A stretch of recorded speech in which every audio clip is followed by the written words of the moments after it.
গাজীপুরা থেকে টুঙ্গি গাজীপুরা থেকে একদম বাইরে পর্যন্ত এই বাজারঘাটটা আমি প্রায় 20 মিনিট যাবত হেঁটে আসতেছি। কী করবো, অনেকে উল্টো পথে যাচ্ছে, কিন্তু আমার কাছে তেমন টাকা নাই, তো এই জন্য আমি হেঁটে রওনা দিয়েছি আমার গন্তব্য উদ্দেশ্যে। এই পরিস্থিতি সবসময় থাকে, প্রায়ই থাকে এই রাস্তায়। গার্মেন্টসের আন্দোলন, বেতন দেয় না বেতন আন্দোলন, তারপর হচ্ছে আপনার এই গাড়ি কোনো অ্যাক্সিডেন্ট হলে রাস্তা আটকায়, এরকম মানুষের ভোগান্তি। এই ভোগান্তি শেষ নাই। এই রুটে যতদিন যাতায়াত করবো ততদিন এরকম ভোগান্তি পোহাতে হবে। আসলে উন্নয়ন করছে ঠিকই, কিন্তু এর বিকল্প একটা পথ রাখা দরকার ছিল। দেখেন, রাস্তা ঠিকই বড় করছে, কিন্তু যানজট কমাইতে পারে নাই।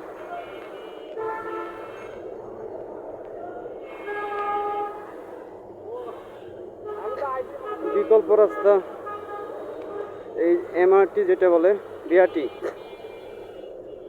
এমআরটি বলে, সেটা যদি সম্পূর্ণটা যদি চৌরাস্তা থেকে একদম টঙ্গী পর্যন্ত উড়াল পথে করে দিত, তাহলে আমার মনে হয় ভালো হতো, তাহলে কিছুটা ভোগান্তি কম হতো। দেখা যাক, আমার চেয়েও অনেক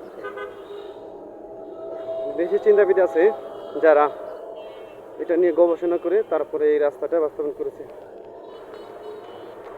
তারা যেটা ভালো মনে হয়েছে তাদের সেটা করছে। আমার দৃষ্টিতে এটা উড়াল পথ হলেই ভালো হতো, যেহেতু আপনার হচ্ছে আবদুল্লাপুর থেকে একদম আশুলিয়া এক্সপ্রেসওয়ে যেটা করতেছে, সেটা একটা ভালো বুদ্ধি। এছাড়া আপনার যে যানজট কমাতে পারবো না।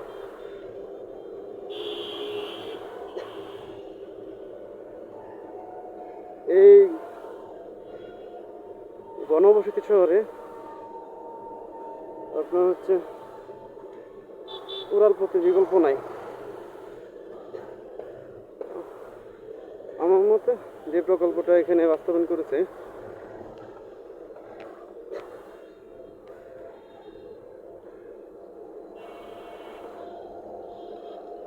সেটা আপনার হচ্ছে উড়াল পথ হলেই ভালো হতো।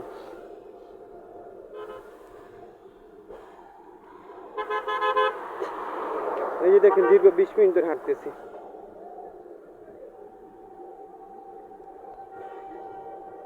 হেঁটেই আসতেছি, জ্যামের কোনো কুলকুনাটা পাচ্ছি না। উল্টো পথে যাওয়া যেত, কিন্তু পকেটে অতটা টাকা নাই, তো আবার আসতে হবো রাত্রে, আবার ব্যাক করতে হবো। এই জন্য আমি হেঁটেই রওনা দিচ্ছি। অনেক গরম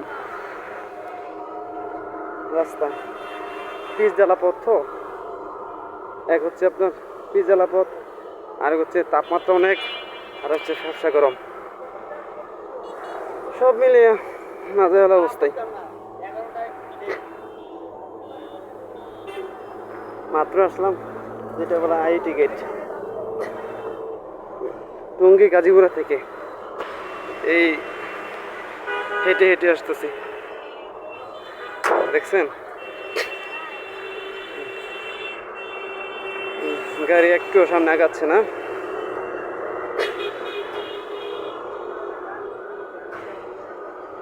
এই সামনে মনে হয় আপনার হচ্ছে জাতীয় বিশ্ববিদ্যালয়, যেটা ঢাকা বিভাগের যেটা জাতীয় বিশ্ববিদ্যালয়, সেটা।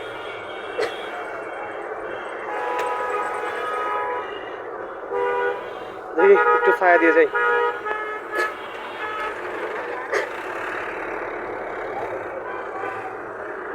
আপনাদের কষ্ট করে ভিডিও করতেছি, রোদে ঘেমে একটু ছায়াতে আসলাম, দেখি শরীরটা একটু জোড়ায় নাকি ছায়াতে এসে।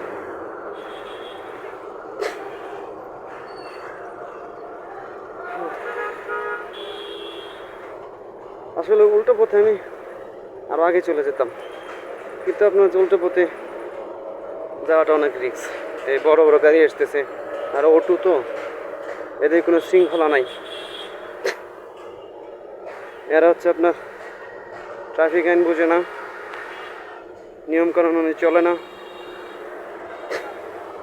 এরা তাদের মতে রাস্তায় গাড়ি নিয়ে বের হয় এবং চলাফেরা করে, প্রায় দুর্ঘটনার শিকার হতে হয় এর জন্য।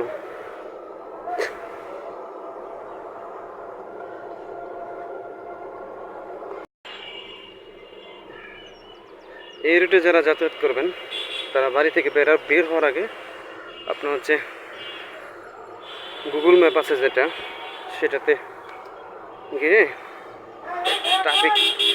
ট্রাফিক একটা সিস্টেম আছে, ওই সিস্টেমে চাপ দিয়ে দেখে আসবেন রাস্তায় কীরকম, কতটা জাম আর কী অবস্থা। তাহলে আপনি হচ্ছে দেখতে পারবেন, আর বিকল্প পথে আপনারা আপনাদের গন্তব্যে যেতে পারবেন। আমি আসলে ভুল করেছি, আমিও তো সবসময় দেখি গুগল ম্যাপ দেখে বের হই বাসা থেকে, কিন্তু আজকে দুর্ভাগ্যবশত আজকে দেখার সুযোগ হয় নাই, তাই এই ঝামেলা পোহাতে হচ্ছে।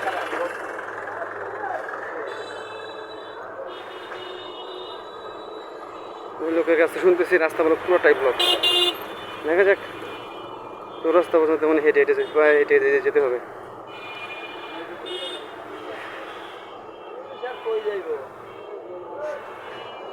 এখানে আপনার যে জাম লাগার প্রধান কারণ হচ্ছে আপনার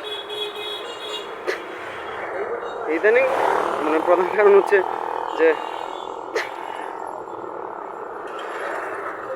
দেশের অবস্থা তো আপনারা জানেনই। সেই পরিপ্রেক্ষিতেও মানে আপনার হচ্ছে বাড়িতে যদি কারো ঝগড়া লাগলো জামাই বয়, যেটা হাজব্যান্ড ওয়াইফ বলে, তারা বেরোয় পড়ে রাস্তায়, গাড়ি বন্ধ করে দিয়ে তাদের যে বিষয়ে ঝগড়া হয়েছে সেটা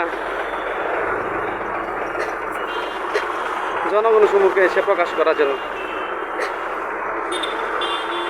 নতুন ইউটিউবার তো, এই জন্য কথাগুলো অতটা গুছিয়ে বলতে পারি না।